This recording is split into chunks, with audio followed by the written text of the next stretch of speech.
Siku hii ya leo, kama ndugu mtangazaji alivyokwisha nitambulisha, tutakuwa pamoja na nikikuletea somo ambalo hakika litaenda kubadilisha maisha yako, litaenda kubadilisha pia ufikira zako za kuweza namna ya kuwaza kuhusiana na Mungu. Lakini somo letu la leo litakuwa ni jepesi kabisa, linasema haki za watoto wa Mungu. Haki za watoto wa Mungu. Kwa hiyo ndugu msikilizaji na mpenzi mtazamaji, kama unaniangalia pia, kama unaandika kichwa cha somo tu andika kwamba haki za watoto wa Mungu. Hizo haki ni zipi? Siku hii ya leo tutaenda kuzipitia ukapate kufahamu kwamba watoto wa Mungu ni kina nani, nje ya kufahamu ni kina nani, lakini inatakiwa ujue kwamba wana haki zipi za kuweza kuzipata. Kama ilivyo ada, tunafahamu ya kwamba sisi tuliokwisha kuokoka tumempokea Yesu Kristo kuwa Bwana na Mwokozi wa maisha yetu, maana yake tumefanyika kuwa ni watoto wa Mungu. Kwa hiyo tunaposema kwamba haki za watoto wa Mungu, maana yake tunawazungumzia ni wale ambao wamemfahamu Kristo. Unaweza ukamfahamu Kristo lakini usifahamu pia haki zako za msingi za kujua haki zinazopatikana mbele ya baba yako. Kwa hiyo tunapozungumzia neno kwamba watoto wa Mungu ni nani, ukisoma ile Yohana sura ya 1 mstari wa 12, neno la Mungu linasema bali wote waliompokea aliwapa uwezo wa kufanyika watoto wa Mungu, ndio wale waliaminio jina lake, waliozaliwa si kwa damu wala si kwa mapenzi ya mwili wala si kwa mapenzi ya mtu bali kwa Mungu. Kwa hiyo tunaposema haki za watoto wa Mungu, maana yake tunazungumzia hawa waliokwisha kumpokea Yesu Kristo. Kwa hiyo katika hili kichwa cha somo tunaposema haki za watoto wa Mungu, nimependa kwanza nikupe tafsiri ya neno watoto wa Mungu. Ndio inatoka katika ile Yohana sura ya 1 mstari wa 12, anasema bali wote waliompokea aliwapa uwezo wa kufanyika kuwa watoto wa nani? Wa Mungu. Tunaposema aliwapa uwezo, huwezi kufanyika kuwa mtoto wa Mungu bila kupewa uwezo wa kuwa mtoto. Na huu uwezo unaweza wa kuzaliwa physically, uwezo wa kuzaliwa pia kisheria. Hata ukiangalia ile sheria yetu ya Tanzania, mtoto anatambulikana pia kisheria, aidha kwa baba kukiri kwa kinywa chake kwamba huyu ni mtoto wangu, tunasema kwa kumwadapti. Lakini sasa tunapokuja huku upande wa neno linasema hivi, waliompokea aliwapa uwezo wa kufanyika watoto wa Mungu, ndio wale wanaoliamini nini? Jina lake. Kwa hiyo ndugu msikilizaji, katika hili neno wewe umekwisha kufanyika kuwa mtoto wa Mungu, na kama umekwisha kufanyika kuwa mtoto wa Mungu, unazifahamu haki zako za msingi zinazotoka kwa Mungu wetu, kwa sababu Mungu wetu ni mkubwa sana na ni mkuu sana. Lakini ninapozungumzia neno pia haki ni uwezo au ruhusa ya mtu kupata au kufanya au kutendewa jambo fulani kwa mujibu wa sheria, maadili au utu. Tunaposema neno haki, hii ni tafsiri ambayo ni ya jumla tu, ambayo inatumika pande zote. Hata kwa watu ambao wasiomfahamu Mungu wanafahamu kwamba neno haki ni uwezo au ruhusa ya mtu kupata au kufanya au kutendewa jambo fulani kwa mujibu wa sheria au maadili. Kwa hiyo kwa maneno rahisi ninaweza nikasema kwamba haki ni jambo ambalo mtu anastahili kulipata bila kuonewa au bila kunyimwa kwa sababu yoyote isiyokuwa ya msingi. Kwa hiyo siku hii kuna kipindi nilipitia kuna ile katiba yetu ya Jamhuri ya Muungano wa Tanzania ya mwaka 1977. Nilikuwa napitia kuangalia haki inasemaje kwa habari ya mtu. Inasema kwamba ukipitia ile ibara ya ukipitia ile sura ya kwanza kuanzia 12 hadi 29 imeelezea maneno mengi kwa habari ya haki, lakini upande wa haki ikagusia upande wa haki, upande wa maisha, lakini pia iligusia haki ya elimu, iligusia pia haki ya mali, iligusia pia haki ya usawa. Katika ile ibara ilikuwa inasema kwamba haki ya maisha inasema kila mtu ana haki ya kuishi. Haki ya kuishi. Kwa hiyo mpenzi msikilizaji, tunaposema haki ya kuishi, maana yake ndio maana kama kila mtu ana haki ya kuishi, ndio maana sheria ikatengenezwa kwamba mtu ikitokea amemuua mwenzake anawajibika kisheria kwamba ametenda kosa kinyume na katiba. Lakini pia kuna haki ile ya elimu. Kila mtu ana haki ya kupata elimu. Nakupa mfano tu wa haki ili tunapoendelea huku mbele tupate kuwa pamoja. Inasema ile ibara ile katiba ya 1977 ile sura ya 12 hadi 29 inasema kwamba haki ya elimu, kila mtoto ana haki ya kupata nini? Elimu.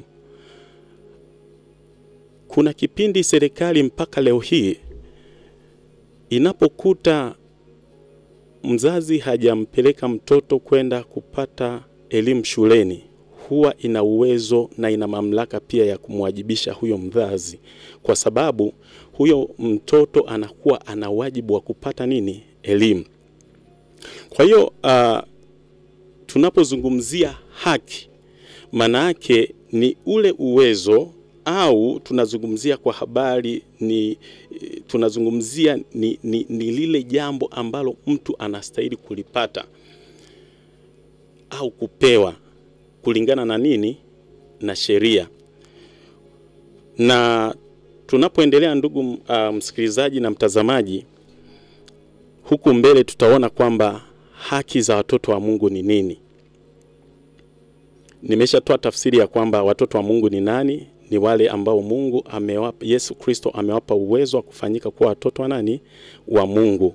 Yesu amewapa uwezo. Sio mtu binafsi kujipa uwezo wa kufanyika mtoto wa Mungu, wala sio sheria ya nchi kumpa uwezo wa kufanyika nini? Mtoto wa Mungu. Lakini ni wale ambao Mungu mwenyewe amewapa uwezo wa kufanyika kuwa watoto wa Mungu kupitia Yesu Kristo. Sasa swali la kujiuliza ndugu msikilizaji ni kwamba wewe umekwisha kufanyika mtoto wa Mungu? Na kama umekwisha kufanyika mtoto wa Mungu, unazifahamu haki zako za msingi kama ilivyo tulivyoangalia katika katiba yetu ya Tanzania. Tunasema kwamba ile ya mwaka 1977 inasema kwamba mtoto ana haki ya kupata elimu. Nje ya kupata elimu, mtoto ana haki ya kuweza kupata matunzo. Mtoto ana haki ya kuweza kupata haki ya usawa. Sasa tunaposema ya kwamba wote waliompokea aliwapa uwezo wa kufanyika watoto wa Mungu, manake hawa watu waliofanyika watoto wa Mungu mbele za Mungu ni watoto, na kila mzazi anawajibika kwa mtoto wake. Kila mzazi anawajibika kwa mtoto wake, lakini pia mtoto pia ana wajibu kwa baba yake. Sasa siku hii ya leo napenda tuangalie zaidi wajibu au haki zile anazozipata mtoto kutoka kwa baba yake. Tutaangalia kupitia katiba zetu, lakini pia tunarudi ndani ya neno la Mungu linasemaje. Kwa hiyo haki, kama andika haki za watoto wa Mungu ni kitu gani? Haki za watoto wa Mungu ni ule uwezo au ruksa ya watoto wa Mungu kuvipata au kuvifanya au kutendewa kwa mujibu wa neno la Mungu. Vitu vyote ambavyo watoto wa Mungu ni ruksa kuvipata au kutendewa au kuvifanya kulingana na neno la Mungu. Yani ni hiyo haki tunasema maana yake yani ni haki yao kuvipata, kama tulivyokwisha kuitoa tafsiri. Sasa tunaposema katiba, mwanzo tumeangalia ile katiba yetu imesema ya kwamba kuna haki ile ya watoto kupata elimu, kuna haki ile ya mtu haki ya maisha, maana yake mtu ana haki ya kuwa na maisha, lakini pia tumeangalia haki ya elimu, haki ya mali. Sasa sisi tuliokoka, katiba yetu sisi huwa ni neno la Mungu. Hili neno la Mungu ndio katiba ya watoto wa Mungu. Na hii katiba siku zote inamlinda mtumiaji wa ile katiba. Na sisi tuliopo mfano Tanzania, katiba yetu tunalindwa na tunatumia na tunaenenda kulingana na katiba ya Tanzania inavyosema. Lakini sisi tuliookoka au sisi tulio watoto wa Mungu, tuliozaliwa mara ya pili, maana yake tunalindwa na tunaenenda na tunafanya kulingana na neno la Mungu linavyofanya nini? Linavyosema. Bwana Yesu asifiwe sana. Na tukirudi ile Yohana sura ya 1 mstari wa 12 inasema, bali wote waliompokea aliwapa uwezo wa kufanyika watoto wa Mungu, ndio wale waliaminio jina lake, waliozaliwa si kwa damu wala si kwa mapenzi ya mwili wala si kwa mapenzi ya mtu, bali kwa Mungu mwenyewe ndio aliwazaa kupitia Yesu Kristo. Sasa swali la kujiuliza, mtoto ana haki zipi mbele ya baba yake? Na napenda mpenzi msikizaji na unayenitizama ujiulize kwamba wewe una haki zipi mbele ya baba yako. Na tuanze kuwaza hebu sisi kama wazazi kwamba watoto wetu wana haki zipi wanapokuja kutufata. Tunapowaza hivyo na tujiulize pia, wewe, najua kila mtoto au kila mtu anaishi amezaliwa na ana walezi. Hebu jiulize, wewe ulikuwa una haki zipi unazostahili kuzipata mbele ya baba yako ambaye amekulea? Na kama sio baba yako, huyo mlezi wako ambaye amekulea, ulikuwa una haki zipi? Ukisoma ile kuna ile sheria, the Law of Child Act au sheria ya mtoto ya mwaka 2009 sehemu ya 3 inasema kwamba kila mtoto ana haki ya urithi, kila mtoto ana haki ya malezi, lakini kila mtoto ana haki ya matunzo, elimu, ulinzi na kadhalika.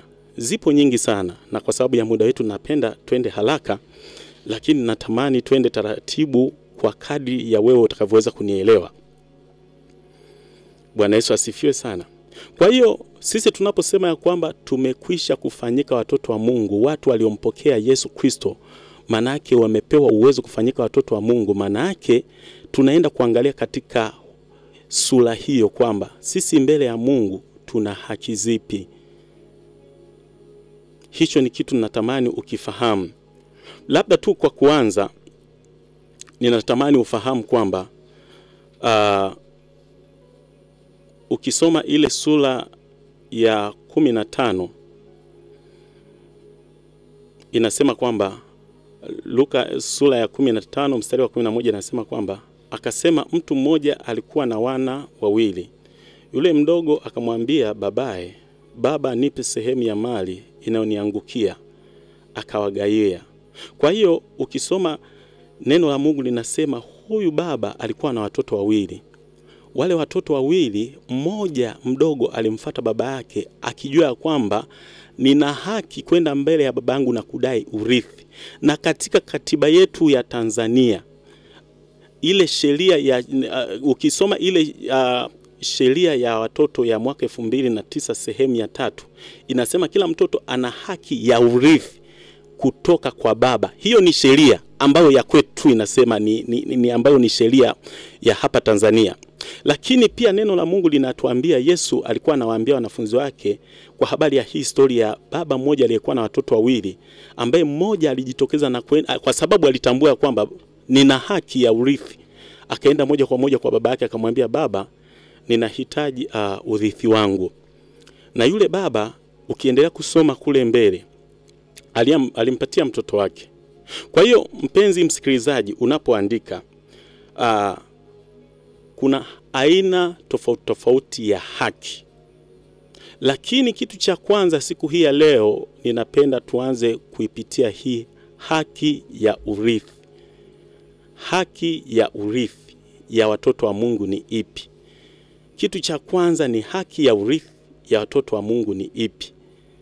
Tumeona kulingana na ibara na sheria ya watoto inasema kuna haki ya malezi, matunzo na kadhalika, lakini nataka tuanze sisi tulio watoto wa Mungu tuone kwamba hiyo haki ya urithi sisi tunaipata wapi, kwa sababu katiba yetu sisi ni neno la Mungu au ni Biblia. Kile inachokisema inasema hivi, haki ya urithi ni kile kitu ambacho mtu anakiacha mara baada ya kufariki au mara baada ya kuondoka kuelekea sehemu moja kwa muda mrefu sana, na akitegemea kwamba atachukua muda mrefu kurudi. Kwa hiyo kuna maneno ambayo Yesu wakati anaondoka aliyazungumza.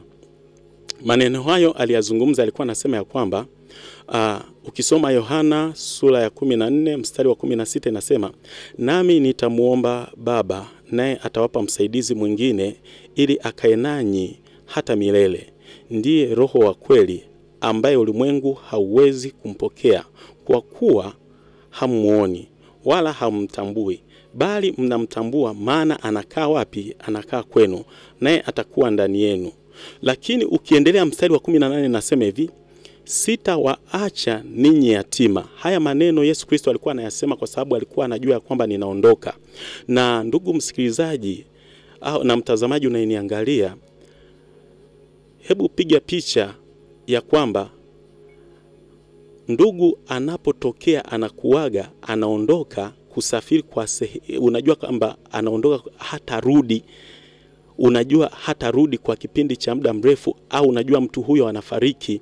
Yale maneno anayoyaacha mwisho huwa yanaleta uchungu. Na Yesu haya maneno aliwaambia kwa sababu alijua kwamba anaondoka anaenda kwa baba yake, na anapoenda kwa baba yake anaenda kutuandalia makao na atachukua muda mrefu. Alisema ya kwamba, ukisoma mstari wa 18 anasema, sitawaacha ninyi yatima, naja kweli. Mstari wa 26 tukiruka kwa sababu ya muda wetu inasema, lakini huyo msaidizi, huyo Roho Mtakatifu ambaye Baba atampeleka kwa jina langu, atawafundisha yote na kuwakumbusha yote niliyowaambia. Kwa hiyo unakuja kujikuta kwamba kitu cha pekee ambacho Yesu Kristo alichoona kwamba kutupatia sisi kama urithi. Kumbuka nimesema haki za urithi za watoto wa Mungu. Haki ya urithi wa watoto wa Mungu, kitu moja hapo tunakiangalia ni kwamba Yesu alituachia Roho wake Mtakatifu. Huo ni urithi wetu sisi tuliookoka. Na Baba mwema siku zote huwa anaacha kitu kizuri kwa ajili ya nani? Ya watoto wake. Baba mwema siku zote huwa anaacha mali kwa ajili ya watoto wake. Na Yesu Kristo wakati anawaga wanafunzi wake ameacha vitu vingi, lakini leo nataka tuangalie kwa habari ya urithi wa Roho Mtakatifu ambao tumeachiwa na Mungu wetu sisi kama Wakristo. Inasema ya kwamba ukiendelea mstari wa 26, lakini huyo msaidizi, huyo Roho Mtakatifu ambaye Baba atampeleka kwa jina langu, atawafundisha yote na kuwakumbusha yote niliyowaachia. Na hicho ndicho Mungu alichokiona ya kwamba ni kitu pekee ambacho anaweza kutuachia. Baba anayewapenda watoto huwa anawaachia urithi kwa kadri ya kile alichonacho. Ndio maana hata Yesu mwenyewe alisema hivi, ukisoma ile Luka sura ya 11 mstari wa 13 inasema, basi ikiwa ninyi mlio waovu mnajua kuwapa watoto wenu vipawa vyema, je, Baba aliye mbinguni hata zidi sana kuwapa Roho Mtakatifu hao wamwombao? Tunagundua kwamba kumbe Yesu alivyoondoka alituachia Roho Mtakatifu. Na hicho ni kitu cha thamani ambacho alikiacha kwa lengo lake, akijua kwamba Roho Mtakatifu akituachia, katika huyo tutapata vitu vingi. Bwana Yesu asifiwe sana. Lakini katika kusoma kwangu na kujifunza kwangu niligundua pia hata kipindi Elisha, wakati wapo na Elia, wakati Elia anataka kuondoka, Kitu pekee ambacho alikiona kitu chenye thamani ambacho alimwambia Elisha alichomuomba baba yake, alimuomba Roho Mtakatifu. Akasema, roho iliyoko ndani yako ninaitaka maradufu. Ukisoma ile Wafalme wa Pili sura ya 2 kuanzia mstari wa 9. Kitu chema alichokiona Elisha ilikuwa ni Roho Mtakatifu. Alijua kabisa, nikiwa na Roho Mtakatifu nitafanya vitu vingi. Lakini hii haki ya urithi ni inapatikana kwa watoto wa Mungu na sio nje ya hapo. Sasa swali la kujiuliza, ndugu msikilizaji na ndugu mtazamaji unayeniangalia, ni kujiuliza ni kwamba, je, wewe una haki ya urithi wa Roho Mtakatifu? Na kwa nini Yesu Kristo alikiona kwamba kitu chema cha kumpatia mtu ni Roho Mtakatifu?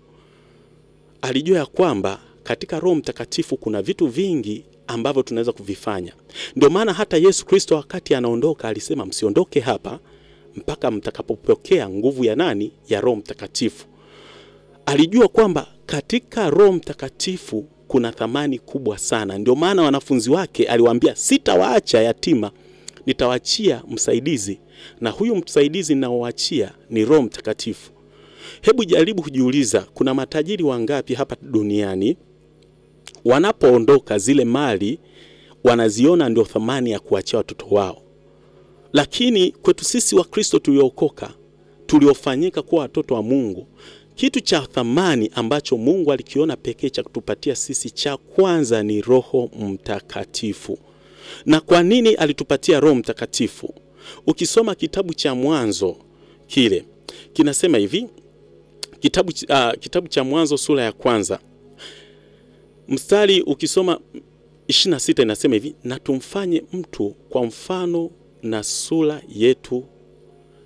Kwa nini Mungu alisema tumfanye mtu kwa mfano na sura yetu? Kwa sababu Roho Mtakatifu, Mungu mwenyewe aliona kitu cha kutupatia kitakachotupa uwezo wa kufanana naye ni Roho Mtakatifu. Kazi ya Roho Mtakatifu ni kuweza, ana kazi nyingi sana.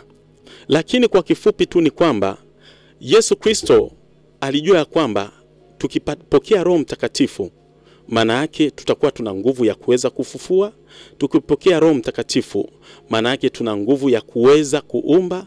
Tukipokea Roho Mtakatifu, maana yake tuna nguvu ya kuweza kufanya mambo makubwa.